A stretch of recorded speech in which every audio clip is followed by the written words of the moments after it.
like the current male player. And you know, so just tennis has kind of rolled with the Australian summer. Damn right. But we see it from the outside. But your book reveals what it's like Tennis from Valley. the other side. What do you think makes tennis one of the most skillful, competitive, and psychologically demanding sports out there? It's going to be interesting.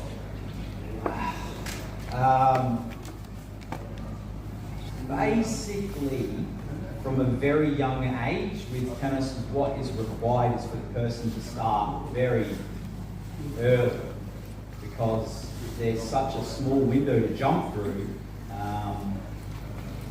The ball needs to be rolled very early, so a person can be sort of thrust into a well, a very extreme well, prematurely, and also not really knowing what they've gotten themselves into until you sort of are too far into it to simply turn around because you've invested a lot.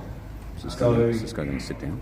It's what's required so early that's difficult, and the fact that it's an individual game, which very quickly becomes a very isolating experience, because your competitors, the people that you're surrounded around, are the people that you're competing against. So it can become a very sort of contaminated and peculiar sort of environment to be involved in, really.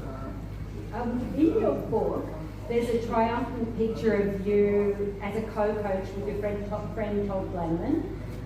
There's so many Todds in tennis, aren't there? Todd Woodbridge, Todd. And you're with Nick Kyrgios with the Nazi Kokkinakis, and they've just won the Australian Open in 2022. I don't know if you remember that amazing run they had. Yeah. They've got the shiny doubles trophy in Nick hand, a huge crowd, big grins, and around your neck you're wearing a lanyard, which basically gave you access to all areas Chances of that he starts talking Melbourne much Park, faster. Rod Laver Stadium, and celebrity status. But this year at the Australian Open, to launch your book, you had to buy a ticket, stand out with the public, and talk your way into meeting with journalists from around the world. How does it feel to not really be a welcome part of the establishment? Feels good. It's good.